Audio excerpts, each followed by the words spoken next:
Episode की starting होती है और हमारे मेन लीड यू की प्रिंसेस को कुछ गार्ड्स ने पकड़ रखा था और वो उसे धमकी देते हैं कि अगर तुमने अपने वेपन नीचे नहीं रखा तो वो प्रिंसेस को जान से मार डालेंगे। हालांकि प्रिंसेस शिन यू को ऐसा करने से मना कर रही थी, बट यू अपने प्यार को ऐसा मरते हुए नहीं देख सकता था, इसलिए वो अपने वेपन को नीचे रख देता है। बट प्रिंसेस शिन यू को बचाने के लिए खुद की जान ले लेती है और शिन अपनी आखिरी सांस लेते हुए बोलती है, होप करती हूँ अगले जन्म में हम दोबारा मिलेंगे और उस वक्त मैं कोई प्रिंसेस नहीं होंगी और तुम जनरल गार्ड नहीं होंगे, जिससे हमारा अधूरा प्यार दोबारा मिल सकेगा। हम अगले जन्म में एक होंगे। और अब यू शिन की बॉडी को लेकर बैठा हुआ था और तभी वहाँ एक एंजेला बोलती है, तुम दोनों ने अपना प्यार खोया है अपनी कंट्री की वजह से, इसलिए मैं उम्मीद करती हूँ तुम दोनों दोबारा मिलोगे और तुम अब अमर हो। तुम्हें अब शिन के लिए हजारों साल इंतजार करना होगा और उसके साथ तुम्हें कुछ अपने तरफ से देना होगा, वो वक्त के साथ तुम्हें पता चल जाएगा। तू कहता है मैं कुछ भी देने को तैयार हूँ, बट प्रिंसेस से मुझे एक बार मिला दो। तो एंजल बताती है वो पेंडेंट जो शिन का है वो जब तुम दोनों दोबारा मिलोगे उस वक्त तुम्हें दिखाई देगा। और यू शिन को बोलता है ऊपर वाले ने हम पर मेहरबानी की है, इसलिए हम जल्दी मिलेंगे। और अब हजारों साल का लीव ले लिया जाता है और अब सब कुछ मॉडर्न हो चुका था, जहाँ हम यू को देखते हैं जिसे आज भी सब कुछ याद था, बट वो शिन का फेस को भूल चुकी थी। और वो बोलता है मैं हजारों साल से तुम्हारा इंतजार कर रहा हूँ, मैं सारी कंट्री ट्रैवल करके आया बट तुम कहीं नहीं मिले। और अब नेक्स्ट सीन में शिन को हम देखते हैं जो कि जल्दी में जा रही थी और अचानक से वो यू से टकरा जाती है और यू उसे जैसे देखता है उसका दिल धड़कने लगता है और शिन उसे अपने आप को इंट्रोड्यूस करवाती है कि वो शैन है और वो उसकी पड़ोसी है, बट यू उसे इग्नोर करके चला जाता है। और शिन के कमर में उसका पेंडेंट भी लगा हुआ था जिसे यू ने नोटिस नहीं किया था। और शिन को यू देख अपने बचपन का याद आता है जब वो एक टीनेजर थी और उसका एक्सीडेंट होने वाला था, तब यू ने ही उसे बचाया था। और उस वक्त शिन ने उसे बोला था आपने मुझे बचाया इसलिए क्या मैं बड़े होकर आपसे शादी कर सकती हूँ। तो यू ने बोला था तुम बच्ची हो, बड़ी तो हो जाओ। और अब प्रेजेंट में शिन के पास यू की फोटो भी थी, बट उसमें उसका फेस क्लियर नहीं था, इसलिए शिन को लगता है वो लड़का कोई और होगा और उसकी यादें भी धुंधली थी। और अब हम शिन को शिन ही बोलेंगे जिससे सब कुछ क्लियर रहे। और अब शिन अपने आप को इंट्रोड्यूस करती है ये सब बोलकर कि मैं बचपन से एक अनलकी बच्ची हूँ, मेरे पेरेंट्स मेरे बचपन में ही मर गए थे और फिर अंकल आंटी ने मुझे अडॉप्ट कर लिया था और अब मैं डिलीवरी वुमन का काम करती हूँ। और हम देखते हैं शिन बहुत मुश्किल से गार्ड वगैरह से बचकर अपने कस्टमर को उसका पार्सल डिलीवरी करने जा, बट उसके अंदर फूड था ही नहीं क्योंकि वो इतनी स्पीड में आई थी कि फूड कहीं गिर गया था। इतनी बुरी किस्मत है उसकी। और कस्टमर से बोलती है वो उसकी कंप्लेन करेगी और उसे फायर करवा कर ही रहेगी। और अब शिन की स्कूटी को भी उस गार्ड ने पंचर कर दिया था जिस वजह से उसे धक्के लगाकर चलाना पड़ रहा था स्कूटी। और अब उसे एक न्यू डिलीवरी का ऑर्डर आता है जिसमें उसे रैबिट का लुक करके जाना था, तो वो तुरंत ड्रेस पहनकर पार्सल लेकर होटल पहुंच जाती है, बट वो गलत रूम के अंदर आ जाती है जिसमें यू था। और यू तो उसे देखकर डर जाता है और वो उसे पहचान लेती है कि वो उसका पड़ोसी है। और अब शिन उसे डांस करके दिखाने लगती है जिससे यू बहुत परेशान हो, इसलिए वो अपने पावर से सॉन्ग बंद कर देता है और अब सॉन्ग प्ले हो ही नहीं पा रहा था। और यू उसे गुस्से में यहाँ से निकलने को बोल रहा था, बट वो उसकी बात सुन ही नहीं रही थी, वो तो अपने में ही लगी पड़ी थी। तो यू उसे बोल देता है तुम एक नंबर के बेशरम हो। तो शिन कहती है ऐसा बोलने की हिम्मत भी मत करना, मैं बहुत मेहनत से कमाती हूँ, तो इसमें बेशरम वाली कौन सी बात है। तो ये सुन यू सेक्रेटरी को बुलाने लगता है, बट शिन उसे रोकती है और यू उसे बोल रहा था मेरा हाथ छोड़ो, बट वो बोलती है मैं नहीं छोड़ूंगी। तो वो अपने पावर से उसे धक्का मार के नीचे गिरा देता है और सेक्रेटरी को कॉल कर बोलता है मेरे रूम में एक प्रोस्टिट्यूट आ गई है, इसे यहाँ से निकालो। तो शिन खड़े होकर अपनी ड्रेस ठीक कर बोलती है मैं इतनी मेहनत से पैसे कमाती हूँ तो तुम्हारे नजर में प्रोस्टिट्यूट कैसे बन गई। और अब शिन उसका फोन छीन कर सिक्योरिटी को आने से मना कर देती है और बोलती है मैंने तुम्हारे लिए डांस किया और तुमने बदले में मुझे धक्का मारकर गिरा दिया और अब सिक्योरिटी को बुला रहे हो। तो यू उसे फिर से वहां से जाने को बोलता है। तो शिन एक टर्टल की ड्राइंग कर उसके सर में चिपका देती है और तभी शिन के हाथ से उसका वो पेंडेंट गिर जाता है जिसे वो उठा लेती है। और यू उसे पूछता है तुम हो कौन। तो वो बोलती है इससे तुम्हें क्या, मैं अब तुमसे कभी मिलने वाली थोड़ी ना हूँ। और वो उसे मुंह टेढ़ा करके वहां से चली जाती है। और यू को अपने पास टाइम का याद आता है जब शिन ऐसे ही टर्टल की ड्राइंग कर उसे सर में चिपका करती थी। चिपकाया करती थी। और इधर शिन बहुत गुस्से में थी जहाँ उसे उसके कस्टमर से कॉल आता है और वो बोलता है तुम कहाँ हो, कितने टाइम से मैं वेट कर रहा हूँ। और अब जाकर उसे रियलाइज होता है कि वो गलत रूम में चली गई थी। और अब शिन अपनी आंट के पास आती है जहाँ वो बाहर से सुनती है कि उसकी आंट और आंट की उसकी शादी एक अमीर आदमी से लगवा रहे थे, जिससे उसे बहुत बड़ा धक्का लगता है। और वो आकर बोलती है मेरे से बिना पूछे आपने कैसे डिसाइड कर लिया मैं किससे शादी करूंगी।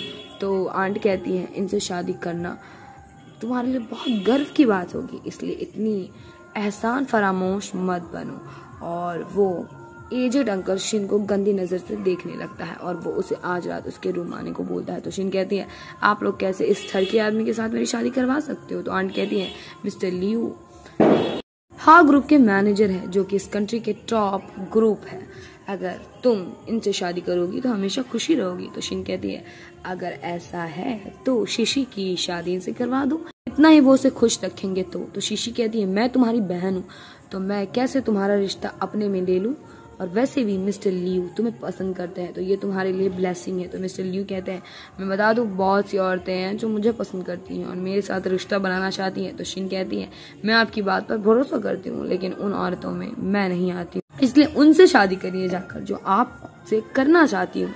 ये सुनकर मिस्टर लुई गुस्से में वहां से जाने लगते हैं, बट आंट और उसकी बेटी उन्हें रोक लेती हैं और शिन को थप्पड़ लगा बोलती हैं तुम्हें शादी तो करनी ही पड़ेगी। और मिस्टर लुई इन्हें ये बोल चले जाते हैं कि इस लड़की को समझा दो शादी करने के लिए, अगर इसने नहीं की शादी तो मैं तुम्हारी फैमिली की कोई हेल्प नहीं कर पाऊंगी। और इधर यू अपने असिस्टेंट को शिन को लेकर इन्फॉर्मेशन निकालने को बोलता है और उसकी ड्राइंग को सर में लगा देता है। और इधर आंट शिन को बोलती है तुम्हारी इस शादी से हमारी लू ग्रुप को बहुत प्रॉफिट होगा तो तुम्हें करनी ही पड़ेगी शादी। और ये सब सुन शिन के आंखों में आंसू आ गए थे और वो बोलती है तुम लोगों की गलतियों की भरपाई मैं क्यों करूं। तो आंट कहती है मैंने तुम्हें 15 साल से पाला है तो अब तुम्हें पे बैक तो करना ही पड़ेगा ना। तो शिन कहती है मैंने इतने सालों से जो कमाया है वो सब तो आप लोगों को ही दे दिया है, एक लिमिट होती है लालच की, उससे भी क्रॉस कर दिया आप लोगों ने। मेरे पेरेंट्स मेरे लिए 50 मिलियन छोड़कर गए थे, वो पैसे मैंने कभी नहीं देखे कहाँ गए इतने सालों से। जो कुछ भी तुम लोगों के घर पे खा वो तुम्हारा जूठा खाना होता था, वो कपड़े जो पहनती थी वो शीशी की पुरानी हो जाती थी, तुम लोग को जरा भी गिल्ट नहीं होता है ना। और ये सब सुन आंट शिन के सर में ग्लास दे मारती है जिससे उसके सर में खून आने लगता है और रेस्टोरेंट के बाहर से इसकी आवाज यू सुनता है। और अब शिन रोड में बैठकर रो रही थी और आज उसका बर्थडे था, इसलिए वो अकेले बैठकर अपना बर्थडे सेलिब्रेट कर रही थी। और वो विश मांगती है कि मुझे एक अच्छा हस्बैंड मिल जाए, मैं उस ठरकी आदमी से शादी नहीं करना चाहती। और तभी वहां पे यू पहुंच जाता है जो कि ब्रश कर रहा था और उसे भी समझ नहीं आता अचानक से वो यहाँ कैसे आ गया।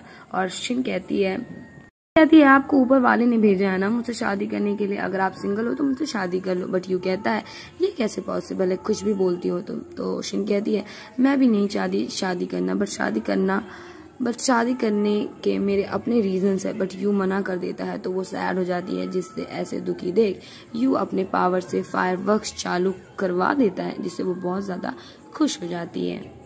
और इधर आंट और उसकी बेटी प्लानिंग कर रहे थे कैसे वो लोग आज शिन को मिस्टर लुई के रूम में भेजेंगे। और इधर शिन को कुछ गुंडे मारकर बेहोश कर देते हैं और इधर यू को उसका असिस्टेंट बताता है शिन के पास वही पेंडेंट है जिसकी उसकी तलाश है। और अब यू को एंजल की बात याद आने लगती है कि जब उसे शिन मिलेगी तब उसे पेंडेंट दिखाई देगा। और अब यू के मुंह से खून आने लगता है और इधर वो गुंडे की बातों से समझ आता है वो लोग शिन को मिस्टर लुई के पास लेकर जाने के लिए आए हैं और पक्का ये सब उसकी आंट ने करवाया होगा। और अब वहाँ यू पहुंच जाता है जो कि आते ही अपनी पावर से इन गुंडों की धुलाई कर देता है और वो बेहोश शिन को बोलता है मैं कितनी वक्त से तुम्हारा इंतजार कर रहा था, फाइनली हम मिल ही गए।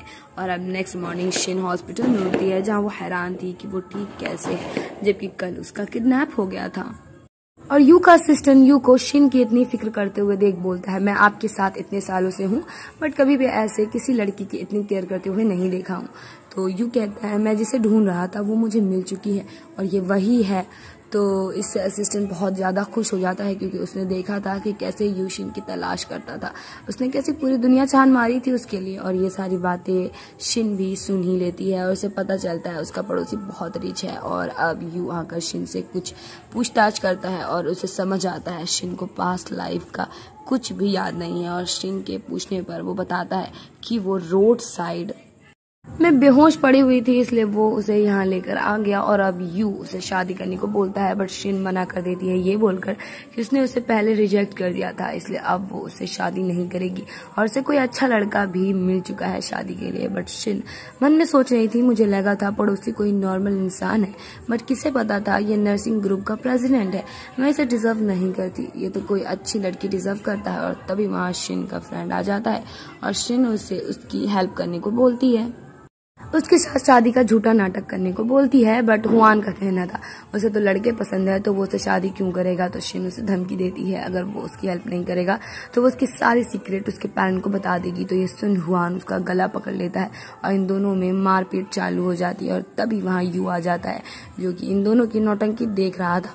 और हुआन अब शिन से गुस्सा हो गया था, क्योंकि उसका कहना था इतना हैंडसम लड़का उसका दोस्त था और उसने उसे कभी नहीं मिलाया, और यू का तो पक्का 8 पैक्स एप्स होंगे। तो ये सुन शिन यू को ऊपर से नीचे स्कैन करने लगती है और सोचती है वाव क्या फिगर है। और अब शिन हुआन को उसकी हेल्प करने को बोलती है, जिसके लिए वो मान जाता है और शिन हुआन को एज अ फियांसे इंट्रोड्यूस करवाती है यू से। बट यू अपनी पावर से हुआन को कंट्रोल में कर लेता है, जिससे वो शिन के ऊपर गुस्सा करके वहां से चला जाता है। और शिन सोचती रह जाती है कि इसको क्या हुआ। और इधर आंट को कोई शिन का पेंडेंट लाकर देता है और मिस्टर लुई आंट को कॉल कर उन्हें धमकी देता है कि अगर दोपहर तक उन्होंने शिन को नहीं भेजा तो वो उसकी फैमिली तबाह कर देगा। और तभी वहाँ शिन आती है, तो ये दोनों माँ बेटी उसे सुनाने लग जाती है और आंट शिन को थप्पड़ लगा बोलती है, तुझे मैंने पाल पोस कर बड़ा किया और ऐसे तुम मेरे को रिपे कर रही है। तो इस बार शिन भी आंट को थप्पड़ लगा देती है और बोलती है आप खुद अपनी गलतियों के लिए रिपे करना होगा, आपको खुद अपनी गलती के लिए रिपे करना होगा। और अब आंट उसे उसकी पेंडेंट दिखा बोलती है, मेरे से घुटनों में बैठकर माफी मांगो तभी ये पेंडेंट दूंगी। तो शिन ना चाहते हुए भी घुटनों में बैठकर माफी मांगती है और तभी आंट के कहने पर उसकी बेटी शिन की सिर में गिलास मारकर उसे बेहोश कर देती है। और अब ये दोनों माँ बेटी मिलकर शिन को एक रूम में लाकर छोड़कर चली जाती है। और उनके प्लान में था कि इस रूम में मिस्टर लुई को वो भेजेंगे, बट जब शिन की आंखें खुलती है वो वहाँ यू को देखती है और यू से बोलता है तुम दोबारा सोचो, शादी बेस्ट चॉइस है तुम्हारे लिए। तो शिन कहती है आप प्रेजेंट हो हाउ ग्रुप के, आपको तो कोई भी मिल जाएगी आपके बराबर की, मैं आपके लिए बेस्ट चॉइस नहीं हूँ। तो ये सुन यू को पास्ट का याद आता है, कैसे जब वो शिन के लिए वो पेंडेंट लेकर आया था एज अ गिफ्ट, तब एक प्रिंस उसे मारने लगा था। ये जहाँ वो प्रिंसेस के लिए गिफ्ट लाया है और प्रिंस उसे उसकी औकात भी दिखा रहा था कि उसकी कोई औकात नहीं है प्रिंसेस को गिफ्ट देने की, वो एक नॉर्मल गार्ड का बेटा है, उसकी हिम्मत कैसे हुई। बट उस वक्त शिन आकर उसे प्रिंस को थप्पड़ लगा देती है और बोलती है यू मेरा है, तुम लोगों को हिम्मत कैसे हुई उसे बुली करने की, उसे बुली करने का मतलब है तुम लोगों ने मेरी डिसरिस्पेक्ट की है। और यू शर्म से वो शिन को नहीं दे रहा था, बट शिन उसे छीन लेती है और वो पेंडेंट देखकर बड़ी खुश हो गई थी। और अब प्रेजेंट टाइम में यू सोच रहा था उस टाइम तुमने कभी मेरे स्टेटस को लेकर केयर नहीं किया, तो अब मैं क्यों उसकी फिक्र करूं। और वो ये बात शिन को भी क्लियर कर देता है कि उसे कोई फर्क नहीं पड़ता। बट शिन कहती है मुझे पड़ता है, मैं जब छोटी सी थी तभी मेरे पेरेंट्स की डेथ हो गई थी, अब से मैं किसी और के छत के नीचे रहती हूँ और अगर मेरी शादी तुमसे हो गई तो मैं अपनी डिग्निटी खो दूंगी। बट यू उसे झूठ बोलता है कि वो मिस्टर हाउ का ड्राइवर है, बट शिन उसकी बातों पर यकीन नहीं कर रही थी क्योंकि उसने अपने कानों से सुना था वही प्रेसिडेंट है। बट यू अपनी बातों में उसे फंसा लेता है और शिन भी उसकी बातों में आ जाती है। और अब यू कहता है कि क्या तुम उससे शादी करोगी, नहीं पता तुम क्यों शादी करना चाहती हो, बट मैं जानता हूँ कि मुझे तुम्हारी जरूरत है। तो शिन कहती है लेकिन अगर तुम मुझसे शादी करोगे तो बहुत परेशानी में आ जाओगे। तो यू कहता है उस दिन तो इतनी अनकॉन्फिडेंट नहीं थी जब खुद से मुझसे शादी करने के लिए प्रपोज कर रही थी। और शिन को उस दिन का याद आता है, जिसके बाद वो मान जाती है शादी के लिए और अब इन दोनों की शादी हो जाती है। और शिन सोच रही थी मैंने कभी नहीं सोचा था मेरी शादी ऐसे इंसान से होगी जिसे मैं बस कुछ दिनों से जानती हूँ। और अब शिन यू को बोलती है मुझे अपनी फैमिली से कब मिलवाओगे। तो यू बोलता है मेरी कोई फैमिली नहीं है। तो शिन कहता है मतलब तुम मेरे जैसे अनाथ हो, कोई नहीं, अब मेरे से शादी हो गई है ना, अब से मैं तुम्हारी फैमिली हूँ। और ये सुन यू खुश था और वो उसे उसके घर में शिफ्ट होने को बोलता है, क्योंकि उसे फिक्र थी कि उसके आंट और बेटी शिन को परेशान करेगी। और अब शिन अपना लगेज लेकर आंटी के घर से जा रही थी, तो उसकी आंट पूछने लगती है कहाँ जा रही हो। तो वो अपनी शादी की फोटो दिखा बोलती है मैंने शादी कर ली है और अब मुझे आप लोग फोर्स नहीं कर सकते उस ठरकी से शादी करने के लिए। और ये सुन आंट उसे थप्पड़ लगा देती है और बोलती है मैंने तुम्हें मिस्टर लुइस से शादी करने को बोला, तो तुमने किसी रोड साहब से शादी कर ली, तुम इतनी मतलबी कैसे हो सकती हो। तो शिशी कहती है तुम उस रोड छाप को डिवोर्स दोगे, वैसे भी तुम दोनों के बीच फिजिकल वगैरह कुछ नहीं हुआ है, तो मिस्टर लुई भी माइंड नहीं करेंगे। और ये दोनों माँ बेटी उसे जबरदस्ती करने लगते हैं डिवोर्स देने के लिए, बट वो साफ इसके लिए इनकार कर देती है। तो ये सुन आंट उसे फ्लावर पॉट से मारने के लिए आगे बढ़ती है, बट तभी वो सभी फ्रीज हो जाते हैं बिकॉज वहां यू आ चुका था और उसने ही इन सभी को फ्रीज किया था। और वो आंट को उसकी बेटी के साइड करके अनफ्रीज कर देता है, जिससे वो पॉट जाकर शिशी के सर में फूटती है। और ये कंफ्यूज थे कि ये कैसे हो गया। और अब शिन रोते हुए वो पेंडेंट अपनी आंट से मांगने लगती है, बट उसकी आंट उसके ऊपर चिल्लाने लगती है और उसे साफ मना कर देती है पेंडेंट देने से। तो यू स्वीटली बात संभालने की कोशिश करता है, बट ये दोनों माँ बेटी उसके ऊपर भी चढ़ जाती है, जिससे वो अपने असली रूप में आकर उन दोनों को उनके कंपनी के सारे घोटाले के बारे में बता देता है। और उसके पास इतने प्रूफ थे जिससे ये लोग बैंकरप्ट हो जाएंगे अगर उसने ये सारी चीज पब्लिकली बोल दिया तो। और अब वो एक डील करता है कि वो अपना मुंह नहीं खोलेगा, बस उन्हें वो पेंडेंट वापस करना होगा। तो इसके लिए आंट मान जाती है और पेंडेंट फेंक कर शिन को दे देती है। और शिन जाने से पहले पूछती है क्या कभी आप लोगों ने मुझे फैमिली का मेंबर समझा। तो आंट का जवाब था कभी नहीं। और अब शिन यू के साथ वहां से चली जाती है और शिन को अब फिर से यू के ऊपर शक हो रहा था कि वो एक मामूली इंसान तो नहीं है, बिकॉज वो बहुत महंगी कार लेकर आया था। तो वो अगेन बहाना मार देता है कि ये तो उसके बॉस की कार है, उसे स्पेशली मिली है आज के दिन चलाने के लिए, वरना वो नॉर्मल कार ही चलाता है। और ये बात शिन मान भी लेती है, जिससे यू को हंसी आ रही थी। और अब वो उसे एक एक्सपेंसिव स्टोर लेकर आता है, बट शिन वहां से भाग गई थी क्योंकि उसे पता था वो यहाँ के कपड़े अफोर्ड नहीं कर पाएगी। बट यू उसे रोकता है और तभी शॉप की स्टाफ आज शिन को बताती है आज उसके शॉप की 100वीं एनिवर्सरी है और वो 100वीं कस्टमर आज जो भी उसे कपड़े चाहिए वो सब उसे फ्री मिलेंगे। और ये सुन वो तुरंत कपड़े खरीदने में लग जाती है। और फिर अगेन स्टाफ उसे एक लकी ड्रॉ खेलने को बोलती है, जो कि वो खेलती है, जिसमें वो जीत जाती है और उसे 10 एक्सपेंसिव बैग अब फ्री में मिलने वाले थे, जिससे सुन वो बहुत ज्यादा खुश हो जाती है। और इधर स्टाफ अपनी दोस्त को बता रही थी मिस्टर यू ने ये सब अपनी वाइफ के लिए प्लान किया था और इस लकी ड्रॉ में कुछ भी उनकी वाइफ निकालती तो उसमें स्पेशल प्राइज ही निकलता। दोनों सोचने लग जाती है ऐसा लड़का हमें भी मिल जाए तो मजा ही आ जाए। और इधर शिन अगेन एक लकी ड्रॉ खेलती है जिसमें उसने बहुत पैसे जीत लिए थे और यू भी ऐसे एक्ट कर रहा था मानो उसे तो कुछ पता ही नहीं है। बट ये सबसे शिन बड़ी खुश थी और अब यू उसे एक छोटे से घर में लेकर आता है, क्योंकि अगर वो उसे बड़े घर लेकर जाता तो फिर अगन वो उसके ऊपर शक करने लगती। तो यू कहता है मैं तुम्हें सपोर्ट करूंगी, मैंने इतने पैसे जीते हैं ना, उससे हम इस घर को सुंदर बना देंगे। और तभी यू शिन के क्लोज आने लगता है, इससे शिन की बोलती बंद हो जाती है, बट वो बिना कुछ किए हाउस की डिटेल्स बताने लगता है। और शिन सोचती है मैं क्या क्या सोच लेती हूँ, पागल हूँ पूरी। और अब यू नहाने चला गया था तो शिन सोचने लगती है क्या वो मेरे साथ नहीं रहना चाहता, कहाँ गया। आई थिंक वो नहाने गया है, लेकिन क्यों, उसका इरादा क्या है। और तभी वहाँ यू आ जाता है जो कि उसके क्लोज आ जाता है पिलो लेने के लिए, बट उसे लगता है वो उसे किस करने वाला है। तो वो बोलती है हमारी शादी फेक है, तुम ये सब इतनी जल्दी क्यों कर रहे हो। और अब वो उसे पिलो दे रूम से बाहर निकाल देती है।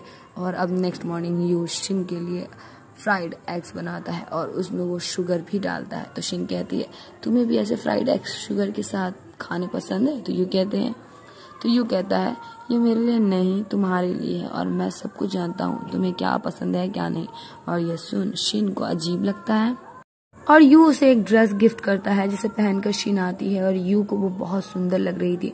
और तभी शिन को एक ऑर्डर आता है जिसे डिलीवरी करने के लिए वो तुरंत घर से निकल जाती है और वो ऑर्डर मिस्टर लुई ने किया था, जिसे वो ऑर्डर दे शिन वहां से जाने लगती है। बट मिस्टर लुई धमकी देते हैं अगर तुमने ये नेकलेस पहनकर नहीं दिखाया तो मैं कंप्लेंट कर दूंगा। तो शिन को इसके लिए मानना पड़ता है और अब मिस्टर ली उसे नेकलेस पहना बोलते हैं ये एंगेजमेंट गिफ्ट है मेरे तरफ से, जो ये नेकलेस पहन लेता है वो इंसान मेरा हो जाता है, तुम मुझसे शादी कर लोगी तो ऐसे महंगे महंगे नेकलेस तुम्हें देते रहूंगा। तो शिन कहती है मैं तुमसे कभी शादी नहीं करूंगी। तो मिस्टर लुई कहते हैं अगर तुमने मुझसे शादी नहीं की तो मैं तुम्हारी कंप्लेन कर जॉब से निकलवा दूंगा। और ये सुन शिन बहुत रोने लगती है और तभी वहां यू आकर मिस्टर लुई को शिन से दूर कर बोलता है अगर ये नहीं चाहती तो शादी नहीं होगी, तुम इसे फोर्स नहीं कर सकते। और शिन मिस्टर लुई को बताती है यू उसका हस्बैंड है। जो सुन मिस्टर लुई को बहुत गुस्सा आ जाता है और वो अपनी पोजीशन की हेकड़ी दिखाने लगता है, बट तभी यू अपनी पावर से मिस्टर लुई को मार गिराता है। और मिस्टर लुई सोच रहे थे आखिर मुझे मारा किसने, लेकिन फिर भी वो शिन को उल्टी सीधी बात बोले जा रहे थे और उसका एक ही कहना था कि वो हाउ ग्रुप का मैनेजर है, वो रिच है, वो शिन को बर्बाद कर सकता है, इतना ज्यादा दम रखता है। और ये सब सुन शिन पूरी डर गई थी, बट यू उसे हिम्मत देता है और तभी यू का असिस्टेंट उसे ग्रीट करने लगता है। जैसे मिस्टर लुई और शिन बोलते हैं तुम प्रेसिडेंट हो, तो वो तुरंत नौटंकी करने लगता है नहीं वो तो बस ड्राइवर है। और ये देख असिस्टेंट भी अपनी बात से पीछे हट जाता है, यू को एज अ ड्राइवर ट्रीट करने लगता है। तो मिस्टर लुई अब असिस्टेंट को यू को फायर करने को बोलते हैं। ये इल्जाम लगा कर कि उसने उसकी गर्लफ्रेंड चोरी कर ली है, उसे इसलिए सबक सिखाना पड़ेगा। बट यू अपने असिस्टेंट को इशारा दे मिस्टर लुई को सबक सिखाने को बोलता है और मिस्टर लुई इन दोनों को घुटने में बैठकर माफी मांगने को बोलता है। और तभी HR मैनेजर का कॉल मिस्टर लुई को आता है जो कि उन्हें जॉब से निकाल देते हैं। तो इसका दोषी वो यू को ठहराने लगते हैं, बट शिन कहती है मेरे हस्बैंड तो यहाँ से हिले भी नहीं है, तो वो ऐसा कैसे कर सकते हैं। और असिस्टेंट बताते हैं उन्होंने उसे निकलवाया है क्योंकि वो प्रेसिडेंट का नाम यूज करता है अपनी हेकड़ी जमाने के लिए और गलत काम करने के लिए। तो मिस्टर लुई माफी मांग एक और चांस उन्हें देने को बोलते हैं, बट असिस्टेंट उसे यू और शिन से माफी मांगने को बोलते हैं। तो मिस्टर लुई तुरंत शिन से माफी मांगने लगते हैं और उसे एक चांस देने को बोलते हैं, बट शिन उसे माफ नहीं करती तो वो उसे अगेन गालियां देने लगता है। जो देखी यू अपने पावर से अगेन उसे मारता है और असिस्टेंट उसे धक्का मार कंपनी के बाहर कर देता है। और अब यू शिन को एक न्यू नेकलेस जो कि उसके ड्रेस के साथ बहुत कॉम्प्लीमेंट कर रही थी और वो नेकलेस पहन शिन तो बड़ी खुश हो गई थी। तो यू कहता है तुम बिल्कुल पहले के जैसी ही हो। तो शिन कहती है बोल तो ऐसा रहे हो जैसे पहले से ही मुझे जानते हो। वैसे सच में जानते थे क्या मुझे पहले से, बट यू उसकी बातों का कोई जवाब नहीं देता। और अब शिन को उसके मैनेजर का कॉल आता है जो कि उसे जॉब से निकाल देती है बिकॉज शिन बिल्कुल भी अपना काम अच्छे से नहीं कर पाती थी और बहुत से कस्टमर ने उसकी कंप्लेन कर दी थी। और अब घर में शिन अपने आप से बात कर रही थी, तभी वहाँ यू पहुंच जाता है। वो बोलती है इतनी जल्दी घर आ गए तुम। तो यू कहता है शादीशुदा मर्द घर लेट नहीं आते। तो शिन कहती है अरे हम लोगों ने फेक मैरिज की है ना, तुम्हें जरूरत नहीं है ये सब करने की, फ्यूचर में तुम्हें जो करना है तुम कर सकते हो। और अब यू उसे एक केक देता है जिसे देख शिन बहुत एक्साइटेड हो जाती है बिकॉज जिस शॉप की वो केक थी उस शॉप से जल्दी केक नहीं मिल पाती है। और शिन उसे बोलती है मुझे जॉब से निकाल दिया गया है लेकिन तुम फिक्र मत करो, मैं 5 दिन में कोई न्यू जॉब ढूंढ लूंगी तुम्हारे लिए, खुद को बोझ बनने नहीं दूंगी। तो यू उसे नर्स की जॉब के लिए ट्राई करने को बोलता है। तो शिन कहती है वो लोग मुझे क्यों लेंगे, वहाँ बहुत पढ़े लिखे लोगों को लिया जाता है, इसलिए मैंने कभी ट्राई नहीं की बिकॉज मुझे पता है वो जॉब मेरे को नहीं मिलेगा। यू उसे मोटिवेट करता है जिसके बाद शिन जॉब के लिए अप्लाई देती है। और यू ने ऑलरेडी मैसेज कर दिया था कंपनी में कि शिन को नर्स के जॉब के लिए ले लिया जाए और अब शिन को मैसेज भी आ चुका था कंपनी से कि उसका रेज्यूमे देख लिया गया है, अब उसका इंटरव्यू लिया जाएगा। जो देख वो बहुत ज़्यादा खुश हो जाती है और यू उसे बुके गिफ्ट करता है और बोल तुम्हें जो भी पसंद है मुझे बताना, मैं वो सब तुम्हें ला कर दूंगा। तो ये सुन शिन समझ जाती है ये उसके लिए बहुत सीरियस हो चुका है, बट वो उसे इतना सीरियस होने से मना करती है क्योंकि वो बस अभी मिले थे। और तभी वो लोग न्यूज में देखते हैं डेजी प्रिंसेस की एस्केलेटन मिली है जमीन से और ये बहुत पुराने वक्त की है। और ये देख शिन के दिल में दर्द होने लगता है और वो देखती है एस्केलेटन के पास भी वो सेम नेकलेस था जो आज यू ने उसे दिया था। और न्यूज में बताया जाता है कि प्रिंसेस के साथ एक गार्ड जिसका नाम यू था उसकी भी एस्केलेटन मिली है। तो शिन कहती है उस आदमी का नाम भी वही है जो तुम्हारा नाम है।